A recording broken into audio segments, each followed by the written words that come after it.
Hello दोस्तों, स्वागत है आपका आपके अपने यूट्यूब चैनल गैलेक्टिक इंस्टीट्यूट में।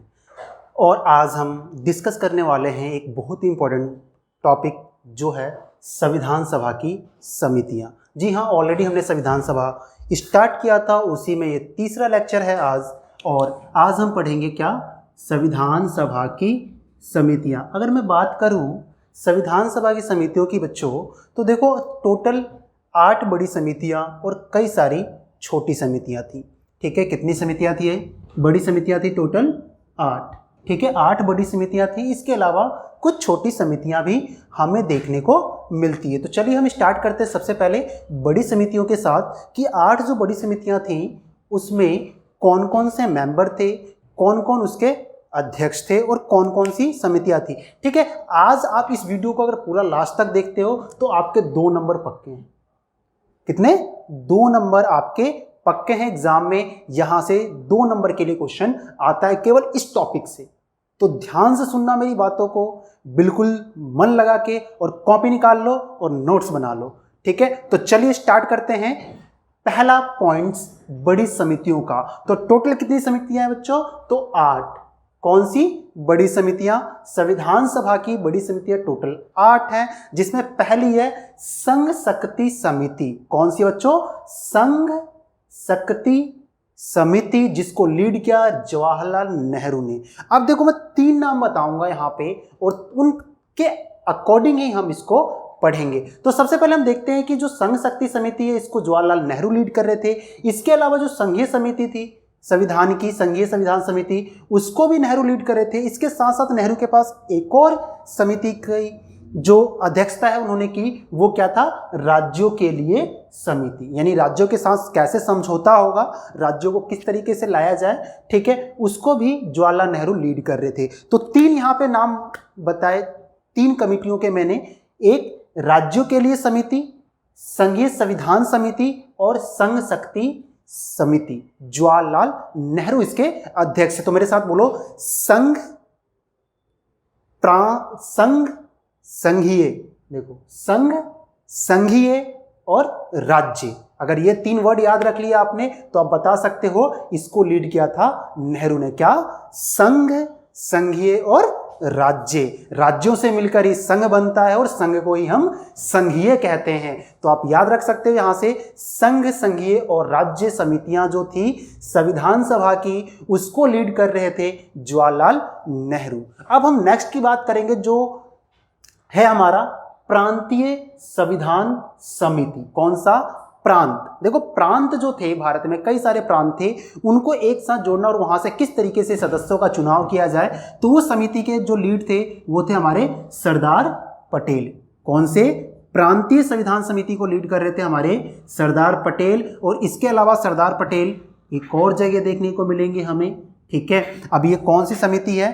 तो सरदार पटेल मौलिक अधिकार, अल्पसंख्यकों एवं जनजातीय बहिष्कृत क्षेत्रों के लिए सलाहकार समिति को लीड कर रहे थे। किसके? मौलिक अधिकारों, अल्पसंख्यक और जनजातीय, इसके अलावा जो बहिष्कृत क्षेत्र हैं उसकी सलाहकार के रूप में जो हमारे सरदार पटेल हैं उन्होंने इसको लीड किया। यहां ध्यान रखना, मौलिक अधिकार की उप समितियां अलग हैं, कंफ्यूज मत होना। मौलिक अधिकार की जो उप समितियां हैं वो अलग है, लेकिन उसकी जो एक पूरी समिति थी उसको लीड कर रहे थे सरदार पटेल। ठीक है, और सरदार पटेल के लिए एक और क्वेश्चन यहां पे मैं बोलूंगा। सरदार पटेल को हम क्या कहते हैं? तो लौह पुरुष। क्या कहते हैं हम?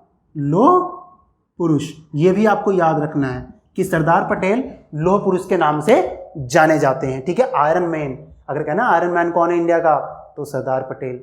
ठीक है, तो इसके बाद बात करते हैं हम डॉक्टर राजेंद्र प्रसाद की। ये किसको लीड कर रहे थे? तो देखो जो हमारी प्रक्रिया नियम समिति है और जो संचालन समिति है इसको लीड कर रहे थे कौन? डॉक्टर राजेंद्र प्रसाद। तो 2 समितियों को लीड कर रहे थे डॉक्टर राजेंद्र प्रसाद, एक ये वाली और एक ये, यानी संचालन समिति और प्रक्रिया नियमन समिति। इसको लीड कर रहे थे कौन? डॉक्टर राजेंद्र प्रसाद। डॉक्टर राजेंद्र प्रसाद से 2 चीजें और आपको याद रखनी है। डॉक्टर राजेंद्र प्रसाद की हम कुछ छोटी समितियों में भी पढ़ेंगे इनको। तो डॉक्टर राजेंद्र प्रसाद का जो सबसे इंपॉर्टेंट क्वेश्चन जो पूछा गया एग्जाम में, झंडा समिति। कौन सा इंपॉर्टेंट क्वेश्चन पूछा गया राजेंद्र प्रसाद से? छोटी समिति कौन सी? झंडा समिति। तो देखो यहाँ लिखा हुआ है, जो झंडा समिति है उसको भी लीड किया था डॉक्टर राजेंद्र प्रसाद ने। तो ये याद रखना, इससे क्वेश्चन आता है 1 नंबर का, ठीक है। तो संचालन समिति यहाँ पे बड़ी समितियों में, प्रक्रिया नियमन समिति बड़ी समिति में कौन कर रहे थे लीड? डॉक्टर राजेंद्र प्रसाद। और यहाँ पे हमें एक जो सबसे मोस्ट इंपॉर्टेंट, स्टार लगा लो भाई, क्या लगाना है आपको? स्टार लगा लो इसको, मोस्ट इंपॉर्टेंट। अगर कहा जाए आपसे संविधान सभा की समितियों में सबसे इंपॉर्टेंट कौन सी समिति थी, तो उसका नाम है प्रारूप समिति, ड्राफ्टिंग कमेटी। कौन सा? प्रारूप समिति, ड्राफ्टिंग कमेटी। जी हाँ, जिनका सबसे ज्यादा बड़ा कह सकते काफी इंपॉर्टेंट रोल प्ले किया था जिन्होंने, डॉक्टर भीमराव अंबेडकर। कौन? डॉक्टर भीमराव अंबेडकर लीड कर रहे थे। प्रारूप समिति के हेड के रूप में, अध्यक्ष के रूप में उन्होंने ये काम किया था, ठीक है। तो ये तो बताई मैंने कौन सी? संविधान सभा की बड़ी समितियां। कौन सी? संविधान सभा की बड़ी समितियां। इसमें कुछ और इंपॉर्टेंट जानकारी दी मैंने, जैसे सरदार पटेल को लौह पुरुष के नाम से जाना जाता है। अब हम देखते हैं कि जो छोटी समितियां थी उसमें इंपॉर्टेंट कौन सी, केवल इंपॉर्टेंट की बात करेंगे हम। तो सबसे पहले क्या आता है? वित्त एवं कर्मचारी समिति। कौन सा? वित्त एवं कर्मचारी समिति। कौन लीड कर रहे थे? तो डॉक्टर राजेंद्र प्रसाद, फिर इनका नाम है। इसके अलावा सदन समिति, कार्य संचालन, प्रेस दीर्घा समिति और झंडा समिति, ये इंपॉर्टेंट है, स्टार लगा लो। क्या कर लो? इसे स्टार लगा लो, लल्लन टॉप क्वेश्चन है। कौन सा? लल्लन टॉप, जो आता ही है एग्जाम में, ठीक है। तो स्टार लगा लेना इसको। झंडा समिति के अध्यक्ष कौन थे? डॉक्टर राजेंद्र प्रसाद, ठीक है। इसके अलावा जो सबसे इंपॉर्टेंट है, जिसको मैंने बोला था स्टार लगा लो, प्रारूप समिति को, तो ये रहा भाई, स्टार लगा दिया हमने प्रारूप समिति को। क्या लगा दिया? स्टार लगा दिया। यहां से क्वेश्चन तो आता ही है, बनता ही है 1 नंबर का, ठीक है। क्या इसकी स्थापना सबसे पहले इसको कब लाया गया था? तो 29 अगस्त 1947। कब?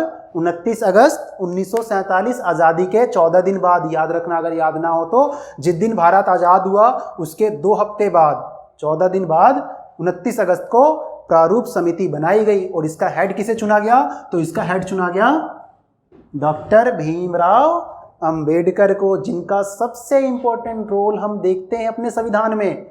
यही थे जिन्होंने हमारे संविधान को, इतने बड़े संविधान को एक इंपॉर्टेंस दी, एक इस तरीके का संविधान बनाया, एक इस तरीके का संविधान लिखा जो आज भी पूरे विश्व में सबसे बड़ा माना जाता है, ठीक है। बहुत इंपॉर्टेंट रोल था डॉक्टर भीमराव अंबेडकर का। इसके अलावा भी कुछ मेंबर्स थे, टोटल 7 मेंबर थे। कई बार एग्जाम में आ जाता है कि प्रारूप समिति में टोटल कितने मेंबर थे? तो 7। कितने मेंबर थे? 7 मेंबर थे। हेड कौन था प्रारूप समिति का? तो डॉक्टर भीमराव अंबेडकर। छाप लो नोट्स में, ठीक है। उसके अलावा कौन कौन थे? तो गोपाल स्वामी अयंकर, ठीक है, Alladi Krishnaswami Ayyar, doctor KM Munshi, Saiyid Mohammad Saadulla, N Madhava Rao. ये दोनों इंपॉर्टेंट है, ठीक है। एक तो आपको क्या याद रखना है कि प्रारूप समिति का जो हेड था वो कौन था? तो डॉक्टर भीमराव अंबेडकर। उसके बाद दूसरा जो इससे क्वेश्चन बनता है वो यहां से बनता है 6 और 7वें मेंबर से। क्यों? क्योंकि देखो N माधव राव जो थे, इन्होंने त्यागपत्र दे दिया था किसी कारणवश, ठीक है। तो इन्होंने जब त्यागपत्र दे दिया तो आपसे पूछा जा सकता है कि ऐसे कौन से सदस्य थे जो प्रारूप समिति के थे जिन्होंने अपना त्यागपत्र संविधान सभा में दे दिया था? तो कौन थे? तो N माधव राव ये थे। और इनके बाद कौन बने? तो BL मित्र। कौन? BL मित्र बने थे। कब? त्यागपत्र देने के बाद। और दूसरा, मृत्यु। ऐसा कौन सा मेंबर था जिसकी संविधान सभा के प्रारूप समिति का ऐसा कौन सा मेंबर जिसकी मृत्यु हो गई थी? तो वो एकमात्र है TT कृष्णमाचारी। कौन? TT कृष्णमाचारी जो थे वो डेथ कर गए थे। और इनकी डेथ के बाद, इनकी मृत्यु के बाद DP खेतान को संविधान सभा की प्रारूप समिति में शामिल किया गया था। तो ये बहुत ही इंपॉर्टेंट है। N माधव राव, दोबारा बता रहा हूं मैं, N माधव राव, इन्होंने त्यागपत्र दिया और त्यागपत्र देने के बाद BL मित्र जो थे वो प्रारूप समिति के सदस्य बने। दूसरा, TT कृष्णमाचारी जो थे, इनकी मृत्यु हो गई और मृत्यु होने के बाद DP खेतान जो थे वो क्या बनते हैं, प्रारूप समिति के सदस्य बनते हैं। तो ये कुछ चीजें थी जो मैंने आपको संविधान सभा की समितियों के बारे में बताया। जैसा कि मैंने बताया 2 नंबर आपके यहाँ पे फिक्स होते हैं, 2 नंबर के क्वेश्चन यहाँ से आते हैं, ठीक है। एक जानकारी मैं और दे देता हूँ आपको डॉक्टर राजेंद्र प्रसाद के बारे में। जो डॉक्टर राजेंद्र प्रसाद थे, ये क्या थे, स्थायी, ठीक है, स्थायी अध्यक्ष, संविधान सभा के स्थायी अध्यक्ष थे ये, ठीक है। अगर आपसे पूछा जाए डॉक्टर राजेंद्र प्रसाद कैसे चुने गए थे, तो ये पहले निर्वाचित और मनोनीत, क्या निर्वाचित और मनोनीत थे, क्या राष्ट्रपति, भारत के प्रथम राष्ट्रपति जो कि निर्वाचित और मनोनीत थे। एकमात्र प्रेसिडेंट पूरे अभी तक के इतिहास में डॉक्टर राजेंद्र प्रसाद ही रहे हैं जो पहले मनोनीत होते हैं, बाद में निर्वाचित होते हैं। ये ध्यान रखना बहुत इंपॉर्टेंट है, कोई बताता नहीं है इसे, सब बता देते हैं कि पहला प्रेसिडेंट कौन था, डॉक्टर राजेंद्र प्रसाद, लेकिन ये कोई नहीं बताता कि डॉक्टर राजेंद्र प्रसाद क्या थे, मनोनीत और प्लस में निर्वाचित, ठीक है। मनोनीत भी थे और निर्वाचित। मनोनीत का मतलब है इनको मनोनीत किया गया था और उसके बाद इनको चुना गया था, ठीक है। तो ये एक बेसिक जानकारी मैंने आपको दी। और झंडा समिति सबसे इंपॉर्टेंट, ठीक है। तो आई होप आपको ये पसंद आया होगा। एक बार इसका स्क्रीनशॉट ले लो ताकि आप इसको नोट्स बना सको, ठीक है। तो जल्दी से स्क्रीनशॉट लो फटाफट इसका, और ले लिया होगा स्क्रीनशॉट, ठीक है। तो चलिए, ये था एक टॉपिक संविधान सभा की समितियों के बारे में। अगर आपको ये वीडियो पसंद आई हो तो लाइक, शेयर और सब्सक्राइब करना मत भूलना। और इसका जो नेक्स्ट टॉपिक आने वाला है और धमाकेदार आएगा, प्रस्तावना, तो सब्सक्राइब करना मत भूलना और ज़्यादा से ज़्यादा शेयर करो ताकि वीडियो को और बच्चों तक पहुंचाया जा सके, ठीक है। मिलते हैं नेक्स्ट वीडियो में। जय हिंद, जय भारत।